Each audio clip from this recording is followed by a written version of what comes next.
ભક્ત ગોરા કુંભાર.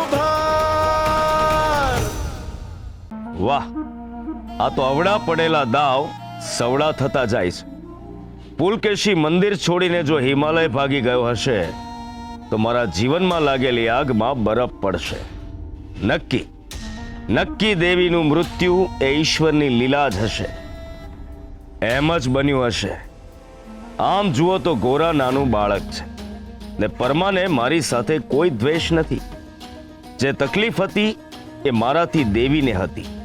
એ જ દર વખતે મારું અપમાન કરતી હતી. એ જ મારા રસ્તાનો કાંટો હતી. મારા અહોભાગ્ય છે કે હવે મંદિર મને પાછું મળશે ને ગોરા અને પરમાને હવે સદાય માટે હું કૃષ્ણથી દૂર કરી નાખીશ. થોડું ઘણું પણ સુખ જો એના જીવનમાં બચ્યું હશે તો હું મંદિરનો પૂજારી બન્યા પછી એ સુખને પણ દુઃખમાં ફેરવી નાખીશ. મૂર્ખ અને અજ્ઞાન ગામવાળાને તો હરિ શબ્દ સિવાય કંઈ જ આવડતું નથી. એટલે હવે મંદિરનો મારા સિવાય ઉદ્ધાર નથી.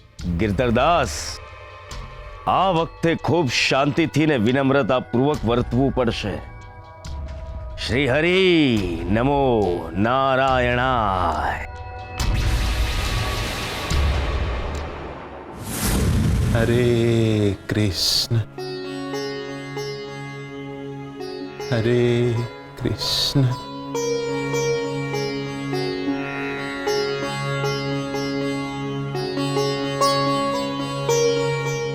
બાપા, રાજાજી તમને મળવા આવ્યા છે.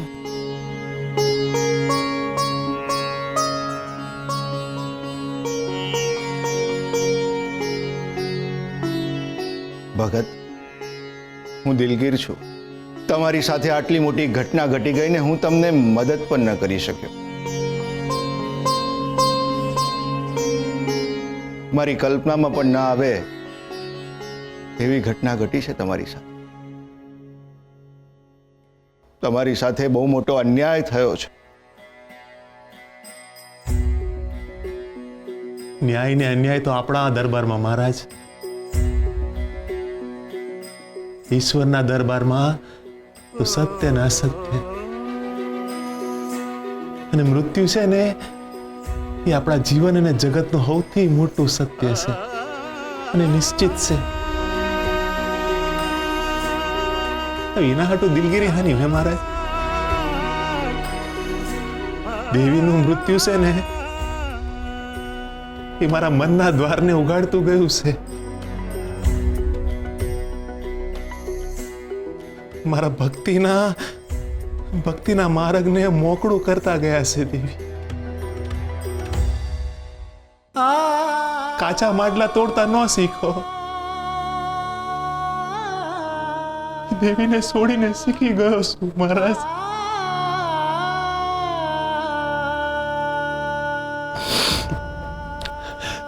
મને છે ને સમજાઈ ગયું છે આ ભૂખ તરસ, આ ઊંઘ, આ હક અને દખ એ અંધુ ક્ષણિક છે.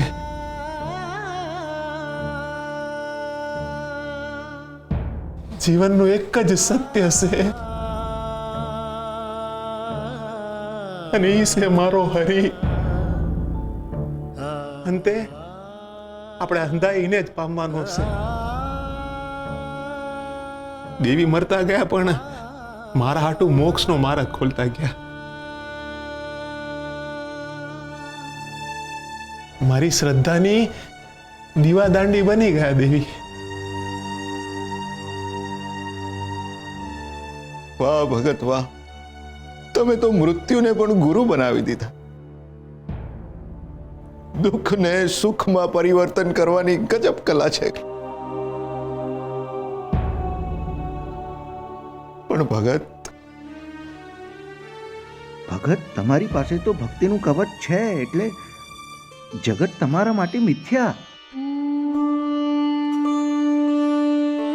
પણ આ બાળકોનું શું?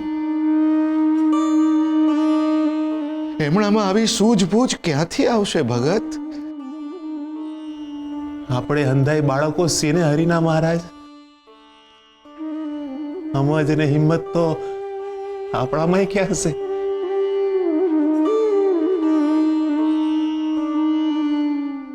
આ મારા બાળકો નથી,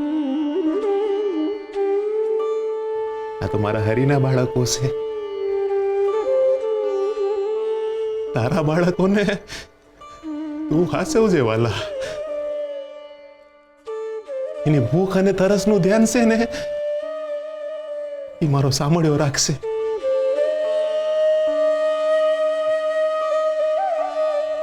હરી હરી કરતાકને મોટા થઈ જશે મારા વાલીડા.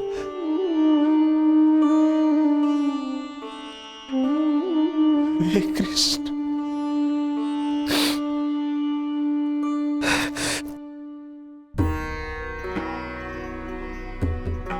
હરે કૃષ્ણ. હરે કૃષ્ણ. હરે કૃષ્ણ. હરે કૃષ્ણ. હરે કૃષ્ણ.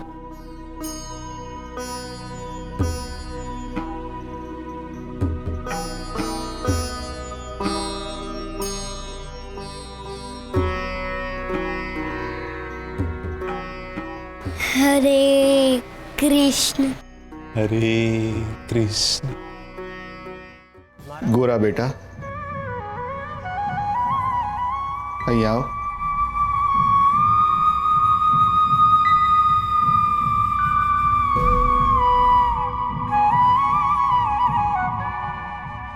બેટા, મને એમ કે દેવીબેનના ગયા પછી પરમા ભગત તમને હાચવી લેશે, તમારી સંભાળ રાખશે. પણ પરમા ભગત તો પોતે જ માં દુનિયામાં નથી ને બાપમાં દુનિયાદારી નથી. હવા એકલા ને અટુલા હું તમને નહીં છોડું. ચાલો ચાલો, હમણાં ને હમણાં તમારો સામાન બાંધો ને ચાલો મારી સાથે મારા મહેલમાં. એટલે તમે એવું જ છો કે અમે તમારી હારે મહેલમાં આવીએ?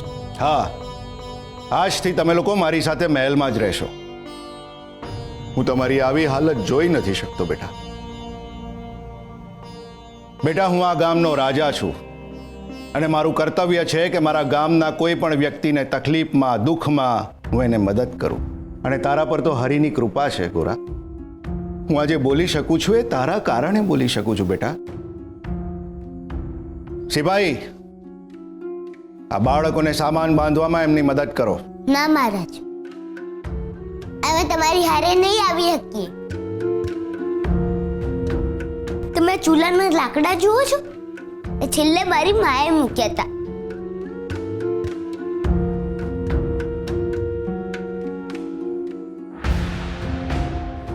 આ ખાટલા ઉપર જે ચાદર છે ને એ છેલ્લે મારી માએ પાથરી હતી.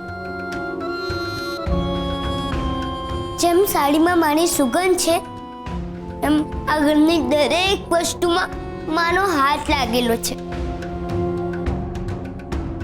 માં આખા ઘરમાં છે. આ દિવાલમાં, આ લીપડમાં અને આ આંગણામાં. આ ઘર એટલે મારી માં ને મારી માં એટલે આ ઘર. હું મારી માને છોડીને ન આવી શકું, ન આવી શકું. વાહ ગોરા વાહ. બેટા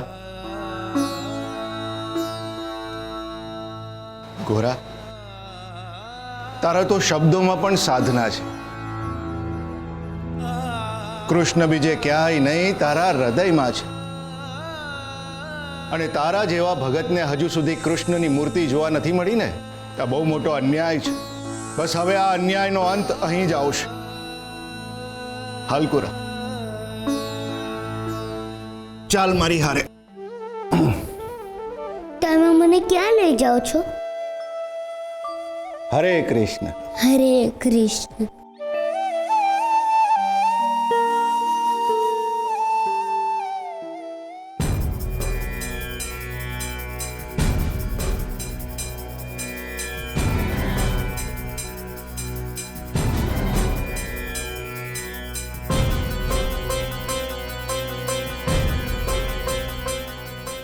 આ શું? આ મંદિરના કિવાડ કેમ બંધ છે? પુલકેશી ક્યાં છે? મહારાજ, એ તો વયા ગયા. હાલ્યા ગયા? હિમાલય ગયા છે મહારાજ. મહારાજ, એમણે તો સંન્યાસ લઈ લીધો.